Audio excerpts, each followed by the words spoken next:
പ്രിയ കലാസ്നേഹികൾക്ക് വാടാനാകുറിശി ആരംഭ്യ കലാസമിതി ഗ്രന്ഥശാലയുടെ സ്നേഹാഭിവാദനങ്ങൾ. മനുഷ്യൻ്റെ അന്ധമായ ഇടപെടൽ മൂലമുണ്ടാകുന്ന പാരിസ്ഥിതിക ദുരന്തങ്ങളുടെ മറ്റൊരു കഥ കൂടി. കാസർകോട്ടെ എൻ മകജെ എന്ന ഗ്രാമം. എൻഡോസൾഫാൻ വിഷത്തിന് ഇരയാവുന്നവരുടെ കഥ പറയുന്ന പ്രശസ്ത സാഹിത്യകാരൻ അംബികാസുധൻ മങ്ങാടിൻ്റെ എൻ മകജെ എന്ന നോവലിൻ്റെ നാടകാവിഷ്കാരം.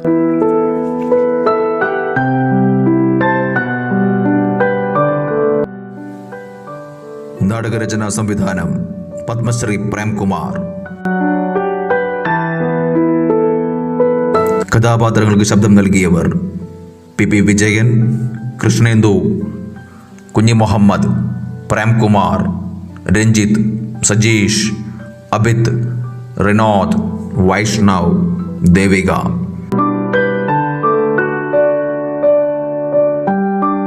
മനുഷ്യന്റെ അനിയന്ത്രിതമായ കടന്നാക്രമണങ്ങൾ മൂലം വിഷലിപ്തമായ ഈ പ്രകൃതിയുടെ കണ്ണുനീരിന്റെ വിലാപകാവ്യം എൻ മകജെ.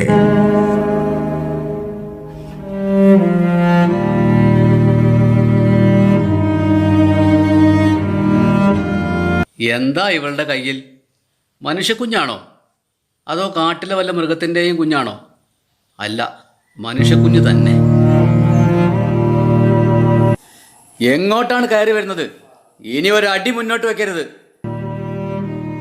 അതിനെ എവിടെയെങ്കിലും കൊണ്ട് കളഞ്ഞിട്ട് വാ. ദാ ആ കോടാങ്കിരി തോട്ടിലെറിഞ്ഞോ, നല്ല വെള്ളമുണ്ട്, ഒഴുകിപ്പോയിക്കോളും. അല്ലെങ്കിൽ ഇതാ അവിടെയുള്ള പൂച്ച പാതാളത്തിലെറിയേ, വീഴുന്ന ശബ്ദം പോലും കേൾക്കില്ല, അത്ര ആഴമുള്ളതാണ്. ഇത് ചത്തതല്ല, ഇതിന് ജീവനുണ്ട്. ചത്തിട്ടില്ല അല്ലേ? എന്നാൽ എവിടെയെങ്കിലും കൊണ്ടുപോയി തീറ്റിപ്പോറ്റ്. പക്ഷേ ഇവിടെ വേണ്ട. ആ ജന്തുവിനെയും കൊണ്ട് വേഗം പടിയിറങ്ങിപ്പോകുന്നതാ നിനക്ക് നല്ലത്. ഞാൻ എവിടെ പോകാനാ? നമ്മുടെ വീടുള്ളപ്പോൾ ഞാൻ എന്തിനു വേറെ സ്ഥലം അന്വേഷിക്കണം? വേണ്ട, കയറരുത്. കൊന്നുകളയും ഞാൻ നിന്നെയും അതിനെയും. ഇറങ്ങിപ്പോ. ഇല്ല, ഞാൻ പോവില്ല. അതിന്റെ വാ കീറിയിട്ടില്ലേ? ഉണ്ട്, പക്ഷേ വാ കീറിയ ദൈവം ഇരയെയും കൊടുക്കും. നീ എവിടെയെങ്കിലും അതിനെ കളഞ്ഞിട്ട് വാ. എന്റെ തലയിൽ കയറാനും ആജ്ഞാപിക്കാനും നിനക്ക് ആരാണ് അധികാരം തന്നത്? ഈ കുഞ്ഞിനെ കളയാൻ എനിക്ക് മനസ്സില്ല. നീ എന്തു ചെയ്യും? എന്നെ കൊന്നു കളയുമോ? എന്നാൽ കൊല്ല്. മനുഷ്യപ്പറ്റില്ലാത്ത നിന്റെ കൂടെ പൊറുക്കുന്നതിലും നല്ലത് മരണമാണ്. മൃഗത്തെ പോലെ ഈ കാട്ടിലിങ്ങനെ ജീവിക്കുന്നതിലും ഭേദം മണ്ണിനടിയിൽ കിടക്കുന്നതാണ്. നീ എല്ലാം മറന്നു. നമ്മളുണ്ടാക്കിയ കരാർ അതും നീ ലംഘിച്ചു. ഇനി നമ്മൾ തമ്മിൽ ഒന്നിച്ച് ജീവിക്കുന്നതിൽ അർത്ഥമില്ല. നിനക്കിവിടെ സുഖമായി കഴിയാം. പിന്നെ എൻ്റെ ജീവിതത്തിൻ്റെ കാര്യം അത് നിന്റെ വിഷയമേ അല്ല. ഞാൻ പോകുന്നു.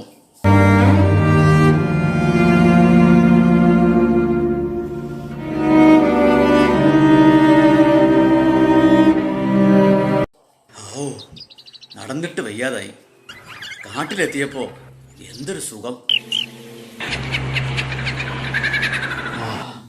ഈ ഗോളിമരത്തിന് മുകളിൽ ഏറുമാടത്തിൽ നീണ്ടു നിവർന്ന് കിടക്കാം.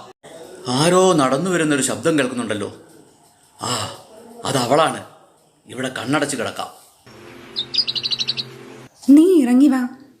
എനിക്ക് ഒറ്റയ്ക്ക് ജീവിക്കാനാവില്ല. നിനക്ക് പൂട്ടുണ്ടല്ലോ, പിന്നെ ഞാൻ എന്തിനാ? ഞാൻ പറയുന്നത് കേൾക്കൂ. കുഞ്ഞ് പിച്ച വെച്ച് നടക്കുമ്പോൾ ഒരു അനാഥാലയത്തിൽ ഞാൻ അതിനെ കൊണ്ടുവിടാം. ആ കുഞ്ഞിൻ്റെ ദേഹം നിറയെ വ്രണങ്ങളാണ്. കണ്ടിട്ട് സഹിച്ചില്ല. അതിന് തന്തയും തള്ളയും ഒന്നുമില്ലേ? ഇല്ല, അച്ഛൻ അന്നേ തൂങ്ങിച്ചത്തു. 4 ദിവസം മുമ്പ് അമ്മയും. ചന്തയിലേക്ക് പോകുമ്പോഴാണ് ആ കുടിലിന് മുന്നിൽ ഒരാൾക്കൂട്ടം കണ്ടത്. ചെന്നു നോക്കിയപ്പോൾ കുഞ്ഞു വരാന്തയിൽ കിടക്കുന്നു. അമ്മ കഴുക്കോലിൽ തൂങ്ങിയാടുന്നു. ശവമെടുത്തപ്പോൾ ആണുങ്ങളെല്ലാം എണീറ്റ് ശവത്തിന് പിന്നാലെ പോയി. കുറച്ചു കഴിഞ്ഞപ്പോൾ പെണ്ണുങ്ങളും ഓരോരുത്തരായി പോകാൻ തുടങ്ങി. ഒടുവിൽ ഞാനും ആ കുഞ്ഞും മാത്രമായി. കുറുക്കനോ മറ്റോ കടിച്ചുകൊണ്ട് പോയാലോ? ചുറ്റും കാടാണ്. അതിനെ ഒറ്റയ്ക്കിട്ട് വരാൻ എനിക്കായില്ല. തെറ്റാണെങ്കിൽ എന്നോട് പൊറുക്കണം. ഞാൻ പറഞ്ഞിട്ടില്ലേ ഒരു കുടിലിലും കയറരുത്, ഒരു മനുഷ്യനുമായും സംസാരിക്കരുതെന്ന്? നീ കരാർ ലംഘിച്ചു. മറന്നിട്ടില്ല. ഞാൻ വീടുകളിൽ കയറുകയോ മിണ്ടുകയോ ചെയ്യാറില്ല. പക്ഷേ എന്തോ പന്തികേട് കണ്ടപ്പോൾ അറിയാതെ കയറിപ്പോയതാണ്. അതൊരു പൊടിക്കുഞ്ഞാണ്. അതിനെ മനുഷ്യനൊപ്പം കൂട്ടരുത്. ഏതെങ്കിലും മൃഗത്തിൻ്റെ കുഞ്ഞാണെന്ന് കരുതിയാൽ മതി. വളർത്തി വലുതാക്കാനുള്ള മോഹമൊന്നും എനിക്കില്ല. ഈ വീട്ടിലേക്ക് വാ. വയ്യ. മനുഷ്യരെ മാത്രമല്ല, മനുഷ്യക്കുഞ്ഞിനെയും എനിക്ക് സഹിക്കാനാവില്ല. എന്നോട് അല്പം കൂടി ദയ കാണിക്കൂ. ഒരു കാര്യം ഉറപ്പു തരാം, കുഞ്ഞിനെ നീ കാണാൻ ഇടവരില്ല. പിന്നിലെ ചായപ്പിൽ ഞാൻ അതിനെ കിടത്തിക്കൊള്ളാം. വാ, നമുക്ക് പോവാം. ശരി, നീ വേഗം ചെന്ന് കുഞ്ഞിനെ ചായ്പിലേക്ക് മാറ്റ്. എനിക്ക് കാണണ്ട അതിനെ. ചായപ്പിലേക്ക് മാറ്റിയിട്ടാണ് ഞാൻ ഇങ്ങോട്ട് വന്നത്.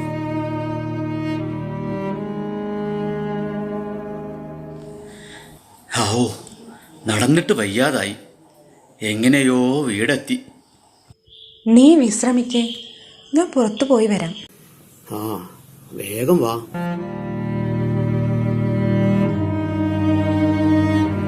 എന്തോ ഒരു ശബ്ദം കേൾക്കുന്നുണ്ടല്ലോ.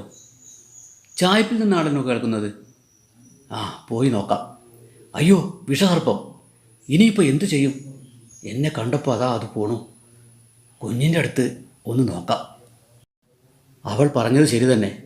കുഞ്ഞിൻ്റെ ദേഹത്തിൽ ആകെ വ്രണങ്ങൾ. കുഞ്ഞിൻ്റെ മുടി അവിടെ കുറച്ച് നരച്ചിട്ടുണ്ടല്ലോ. എന്താ എന്താ? ഏയ്, ഒരു പാമ്പ് ഇവിടെ വന്നു. കാട്ടിലെ ജീവികളെ ഒരിക്കലും പേടിക്കണ്ട, അവ നമ്മളെ ഉപദ്രവിക്കില്ല. എത്രയും പെട്ടെന്ന് കുഞ്ഞിനെ ഒരു ആശുപത്രിയിൽ അഡ്മിറ്റ് ചെയ്യേ. പെർലയിൽ കാണും സർക്കാർ ആശുപത്രി. കഴിയുമെങ്കിൽ ഇന്ന് തന്നെ. കുറച്ച് ദിവസം കഴിയട്ടെ. ആദ്യം നമുക്ക് പച്ചമരുന്ന് നോക്കാം. വൈകുന്നേരം ഒരു വൈദ്യര് വരും. വരുന്ന വഴിക്ക് ഞാൻ അയാളുടെ വീട്ടിൽ കയറി. നീ കരാറുകൾ വീണ്ടും ലംഘിക്കുകയാണ്. ആണായാലും പെണ്ണായാലും വൈദ്യനായാലും ദേവനായാലും മറ്റൊരാൾ ഈ മുറ്റം ചവിട്ടരുത്. എനിക്കത് സഹിക്കാനാവില്ല. മനുഷ്യരുമായുള്ള സകല ബന്ധങ്ങളും മുറിച്ചു മാറ്റിയാണ് നമ്മൾ ഇവിടെ ജീവിക്കുന്നത്. ഞാനൊന്നും മറന്നിട്ടില്ല. ഇതൊരു ആദിവാസി മൂപ്പനാണ്. 10-200 വയസ്സെങ്കിലും കാണും. മൂപ്പൻ വരുന്ന നേരം നീ വാതിലടച്ചകത്തിരുന്നോ. കുഞ്ഞിന്റെ രോഗം മാറാതെ നമുക്കതിനെ ഒഴിവാക്കാൻ പറ്റൂ. വൈദ്യരെത്തിയില്ലോ. വരൂ, ഇരിക്കൂ. ഒരു സുഖമുള്ളറ? അതെ, സുഖമാണ്. പക്ഷെ വൈദ്യരുടെ ഭാഷ ഞങ്ങൾക്ക് വേണ്ടത്ര മനസ്സിലാകുന്നില്ല. കുളന്തയെ കാണിക്കൂ. നീ കുട്ടിയെ കൊണ്ടുവാ. ഈ ആണാകോ സോക്കിമാരതാണ്? അതെ വൈദ്യരെ, ഇവനാണ് അസുഖം. ഈ സിക്കിന്റെ കയറ്റം മറന്നില്ല. അയ്യോ വൈദ്യരെ, ഞങ്ങളെ കൈ ഒഴിയരുത്. എങ്ങനെയെങ്കിലും കുഞ്ഞിന്റെ അസുഖം മാറ്റി തരണം. ഈന് സുഖാവില്ല. ഈന് 6-7 വർഷം പ്രായമുണ്ട്. വലുതാവാഞ്ഞിട്ടാണ്. ഒരു പ്രാവശ്യം കൂടി ശ്രമിച്ചു നോക്കൂ വൈദ്യരെ. ഇത് രോഗമല്ല, ഇത് കോപാണ്. ജഡാധാരിൻ്റെ കോപം. അത് മരുന്നാക്കിയാലൊന്നും പാടില്ല. വൈദ്യരെ, ഒരു തവണ കൂടി. ഞാൻ കുറച്ച് പജിമരുന്ന് നാളെ തരാം. പുണ്ണിന് പുരട്ടി നോക്കാം. ഞാൻ പോകണം. ശരി വൈദ്യരെ. മരുന്ന് തേക്കുമ്പോൾ അതിന് വേദനയുണ്ടാവും. എന്താ ആലോചിക്കണേ? ഒരുപാട് രോഗികളെ ശുശ്രൂഷിച്ചിട്ടുണ്ട്. കൂടുതൽ രോഗികളായിരുന്നു. രോഗം ബാധിച്ച വേശ്യകൾ, പുണ്ണുപൊതിഞ്ഞ യാചകന്മാർ. പക്ഷേ അന്നൊക്കെ തോന്നിയതിനേക്കാൾ വേദനയാണ് ഈ കുഞ്ഞിനെ കാണുമ്പോൾ. ജീവിതത്തിൻ്റെ ഒരു സുഖം പോലും അറിയാതെ, ഒന്ന് ചിരിക്കാൻ പോലും കഴിയാതെ ഏതു നേരവും വേദന സഹിച്ച്. എനിക്ക് വിചാരിക്കാനാവുന്നില്ല. നിൽക്കൂ പഞ്ചി, ഞാനും വരുന്നു കൂടെ. മുകളിൽ 3-4 കാവുകളുണ്ടല്ലോ പഞ്ചി. അതിലേതാണ് ജടാധാരിക്കാവ്? ഞാൻ കാണിച്ചു തരാം. ചുറ്റും കുന്നുകൾ മാത്രം. എൻമകജെ കുന്നുകളുടെ ഗ്രാമമല്ലേ പഞ്ചി? വാ, ഇനിയും കുറേ കാണാനുണ്ട്. ശിവപ്പയുടെ മകൾ ഭാഗ്യലക്ഷ്മി വലിയ നാവ് പുറത്തിട്ട് നിൽക്കുന്നു. നാരായണ ഷെട്ടിയുടെ വീട്ടിലെ കുട്ടിയുടെ വിചിത്രമായ ഉടൽ, ശരീരത്തേക്കാൾ വലിയ തല. തൂമണ്ണ ഷെട്ടിയുടെ വീട്ടിലെ മനോരോഗികളായി ചങ്ങലക്കെട്ടിരിക്കുന്ന കുട്ടികൾ. മതി പഞ്ചി, ഇനി വയ്യ കാണാൻ. നമുക്ക് തിരിച്ചു പോവാൻ പഞ്ചി.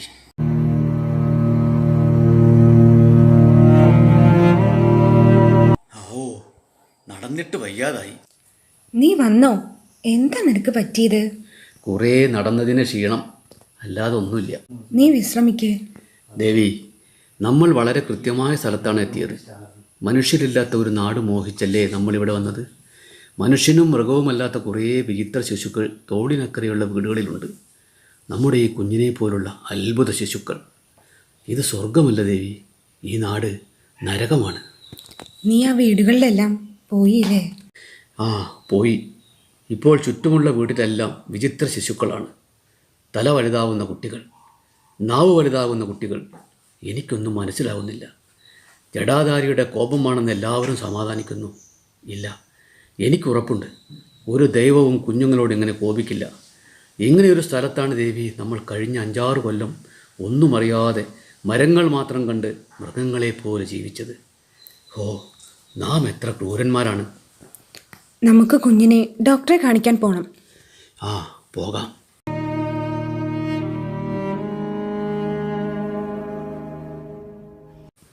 നടന്നിട്ട് വയ്യാതായോ? ഏയ്, സ്വർഗത്തിലേക്ക് ഇനി കുറേ ദൂരമുണ്ടോ? ഇല്ല, നമ്മൾ എത്താറായി. ഏയ്, ക്ലിനിക്ക് എവിടെയാണ്? ಅಲ್ಲಿ ಹೋಗು. ആ, അതാ കാണുന്നു. വാ, പോകാം. ഡോക്ടറെ, ഈ കുഞ്ഞിനെ രക്ഷിക്കണം. നിങ്ങളെ ഈടത്തോളം കണ്ടിട്ടില്ലല്ലോ. ഞങ്ങൾ ജടാധാരിമലയിൽ താമസിക്കുന്നവരാണ്. ഞാൻ നീലകണ്ഠൻ, ഇവൾ ദേവയാനി. നിങ്ങളെക്കുറിച്ച് കേട്ടിട്ടുണ്ട്. ആരോടും മിണ്ടാത്ത സന്യാസികളല്ലേ. കുഞ്ഞിനെ ഈടക്കെടുത്തു.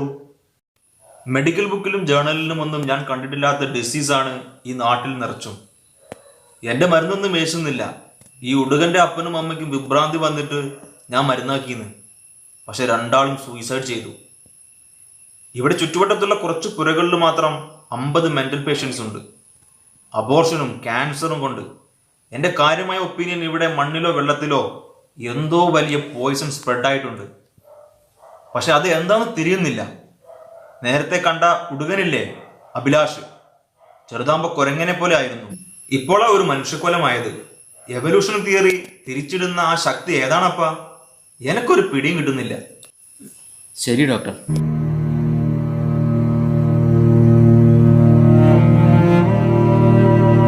ദേവു, നീ വീട്ടിലേക്ക് പോയിക്കോളൂ. ഞാൻ സുബ്ബനായക്കിനെ ഒന്ന് കണ്ടിട്ട് വരാം.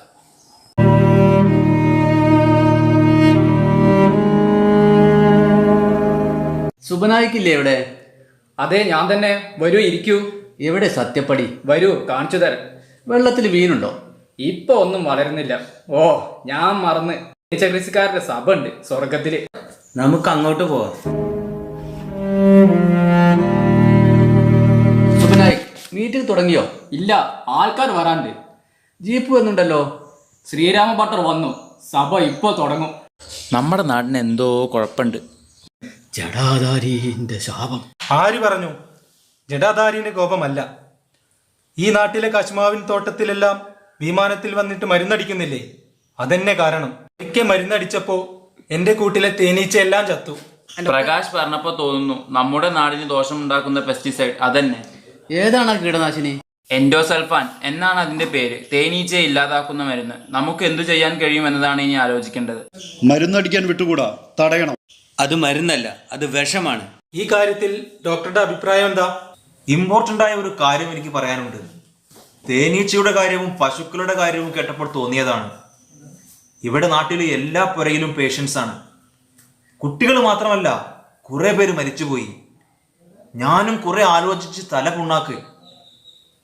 ഇപ്പോഴെനിക്ക് തിരിയുന്നു, ഈ നാടിന്റെ ശാപം ആ വിഷമാണ്. കൊല്ലാകൊല്ലം വിമാനത്തിൽ കൊണ്ടുവന്ന് ഇവിടെ കോരി ഒഴിക്കുന്ന ആ വിഷം. നമുക്ക് അങ്ങോട്ട് പോയി നോക്കാം. പ്രകാശ, കാട്ടുപാത തന്നെ അല്ലേ? അതാ ആടെയാണ് ഹെലിപ്പാഡ്. എന്തിനാ ആകാശത്തിലൂടെ കൊണ്ടുവന്ന് ഈ വിഷം സ്പ്രേ ചെയ്യുന്നത്? പ്രാണികളെ എല്ലാം കൊല്ലാൻ. അരവിന്ദ, ഞാൻ ചോദിച്ചത് ഹാൻഡ് സ്പ്രേ പോരെ എന്നാണ്. ഹെലികോപ്റ്ററിലൊക്കെ സ്പ്രേ ഇന്നലെ തുടങ്ങിയതല്ലേ ഉള്ളൂ, ഇന്ന് വിമാനം വരാതിരിക്കില്ല. കണ്ടില്ലേ, അവര് ബാരലിലൊക്കെ വെള്ളം നിറച്ച് റെഡിയാവുന്നു. അതാ ഹെലികോപ്റ്റർ. അതാ വെളുത്ത ഷർട്ടും പാന്റും തൊപ്പിയും ധരിച്ച് രണ്ടുപേർ താഴെ ഇറങ്ങുന്നുണ്ട്.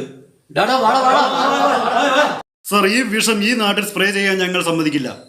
സുഹൃത്തെ, ലോകത്തെല്ലായിടത്തും ഉപയോഗിക്കുന്ന മരുന്നാണിത്. അസുഖമാണെങ്കിൽ ഡോക്ടറെ കാണിക്ക്. വാടാ, ചാവിട്ടി പൊളിക്കടാ. ഇനി ഈ കോപ്പും പറത്തിക്കൊണ്ട് ഈ നാട്ടിലെങ്ങാനും വന്നാല് കത്തിച്ച് ചാമ്പലാക്കും. നല്ലോണം ഓർമ്മിച്ചോ. അരവിന്ദ, വരി, നമുക്ക് പോകാം. ആ, പോവാ.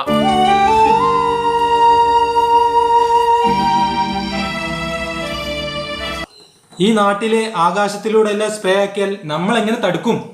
എൻമകജയിലെ വേറെയും ഹെൽപ്പാടുകളുണ്ടോ? ഉണ്ട്. എല്ലായിടത്തും പോയി തടുക്കാൻ നമ്മളെ കൊണ്ട് കഴിയുമോ? കഴിയണം. ഒറ്റക്കെട്ടായി നിന്നാൽ എന്താണ് അസാധ്യമായിട്ടുള്ളത്? നമുക്കിതിനെതിരെ പ്രതിഷേധിക്കണം. പക്ഷേ ഇപ്പോ പിരിയാം.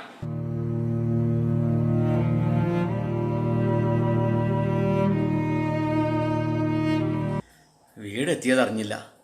ദേവു, വിശന്നിട്ട് വയ്യ. ഇത്തിരി കഞ്ഞി വിളമ്പ്. ആരിത്? ജയരാജനാ? ആ, ജയരാജ, നല്ല ചൂടുള്ള കഞ്ഞിയും കടുമാങ്ങ അച്ചാറുമുണ്ട്. കുറച്ച് കുടിക്കണോ? ഈ കടുമാങ്ങയിൽ എൻഡോസൾഫാൻ വിഷമുണ്ടെങ്കിലോ? രാവിലെ ചക്കച്ചുളയെ വിഷമുണ്ടോ എന്നായിരുന്നു, ഇപ്പൊ കടുമാങ്ങ. നീ വെറുതെ ഓരോന്ന് വിളിച്ചു പറയല്ലേ. ചേച്ചി മുലപ്പാലിൽ വരെ എൻഡോസൾഫാൻ കണ്ടെത്തിയിട്ടുണ്ട്. നീ കഞ്ഞി കുടിക്ക്, തോന്നിയാസം പറയാതെ. സത്യമാണ് ഞാൻ പറഞ്ഞത്. എൻഡോസൾഫാനെ കുറിച്ചുള്ള കുറേ പഠന റിപ്പോർട്ടുകൾ എൻ്റെ സഞ്ചിയിലുണ്ട്. വേണമെങ്കിൽ ഞാൻ കാണിച്ചു തരാം. ഒരു തുമ്പിയെയോ കിളിയെയോ എങ്ങും കാണുന്നില്ലല്ലോ. മണ്ണിനടിയിൽ ചിലപ്പോൾ പുഴുവോ മറ്റോ കാണുമായിരിക്കും, അല്ലേ? എവിടെ? മണ്ണിനടിയിലെ അവസാന പുഴുവും ചത്തിരിക്കും. നമ്മളെല്ലാവരും കൂടി നേതാവിനെ കണ്ടു. എന്ത് കാര്യം? പെരും കള്ളനാണ് നേതാവ്. കണ്ടില്ലേ എത്ര വിദഗ്ധമായ അയാൾ പാവങ്ങളെ കബളിപ്പിക്കുന്നത്? എനിക്കും തോന്നി. ശരി, ഞാൻ പോണു. നമുക്ക് അതിഥികളുണ്ട്. നീലകണ്ഠ, നീ എവിടെ? അതിഥികളോ? അതാരാ? എനിക്കറിയില്ല. കുറച്ച് ആളുകൾ ഇങ്ങോട്ട് കയറി വരുന്നുണ്ട്. നീ വേഗം പുറത്തേക്ക് വാ. നിങ്ങളൊക്കെ ആരാണ്? ചോദ്യം വേണ്ട, ഉത്തരം പറഞ്ഞാൽ മതി. നിന്റെ പേര്? നീലകണ്ഠൻ. നീ തീവ്രവാദിയാണോ? അല്ല. എൻഡോസൾഫാൻ വിഷമല്ല, അതും മരുന്നാണ്.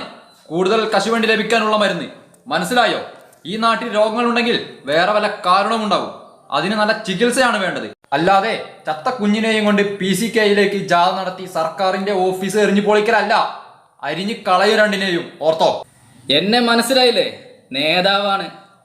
ഞങ്ങളോട് കരുണ കാണിക്കണം, ഉപദ്രവിക്കരുത്. എന്താടി നിന്റെ പേര്? ദേവയാനി. രണ്ടിനെ പിടിച്ച് മരത്തിൽ കെട്ടിയിട്, അനുഭവിച്ച് പഠിക്കട്ടെ.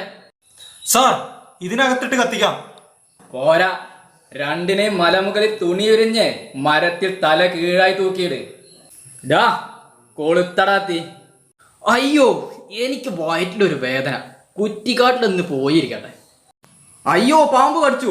ഓടി വാടാ, ഒന്ന് വേഗം ആശുപത്രിയിലാക്ക്, ചോര വരുന്നു.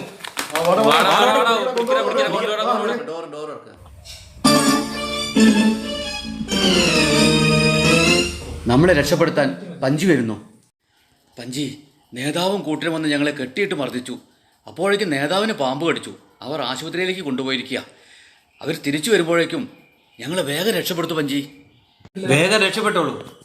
ഹൗ, കെട്ടഴിച്ചപ്പോൾ ആശ്വാസമായി. എവിടെയാ പഞ്ചി പറഞ്ഞ ഗുഹ? അതാ അങ്ങ് ദൂരെ ഒരു കൂറ്റൻ മരം കാണുന്നില്ലേ? അത് ബലീന്ദ്രപാളിയാണ്. അതിൻ്റെ അരികിലാണ് ആ ഗുഹ. മനുഷ്യരാരും കടന്നു ചെല്ലാത്ത ഗുഹ. വയ്യാതായി എനിക്ക്.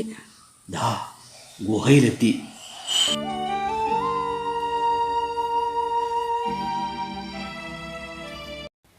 അഭയം വേണമെങ്കിൽ നിങ്ങൾക്കകത്തേക്ക് വരാം. പക്ഷേ അരയിൽ ചുറ്റിയ ആ ജീർണതയുണ്ടല്ലോ, അത് വലിച്ചെറിയണം. ശരി, വരൂ. എൻ മഗജയിൽ വിഷമഴ പെയ്തു തുടങ്ങുമ്പോൾ ജീവജാലങ്ങളിൽ ശേഷിച്ചവ ഇവിടെ അഭയം തേടി വസിക്കും, വിഷമഴ പെയ്തു തീരുന്നതുവരെ.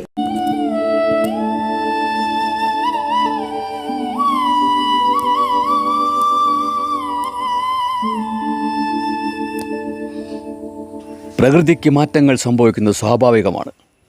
പ്രകൃതി തീർച്ചയായും ഒരു കന്യക തന്നെയാണ്. അവളെ നശിപ്പിക്കാൻ നോക്കുമ്പോൾ വരും തലമുറയുടെ ജീവിതം ദുരിതപൂർണമാകുന്ന ദയനീയ കാഴ്ചയാണ് എൻ മഗജെ. മണ്ണും മനുഷ്യനും പരസ്പര പൂരകമാവേണ്ടതിൻ്റെ ആവശ്യകത ഇനിയുമുണ്ടാകാത്ത നമ്മുടെ പാരിസ്ഥിതിക ജാഗ്രതയ്ക്ക് വേണ്ടിയുള്ള ഒരു നിലവിളിയാവട്ടെ ഈ നാടകം.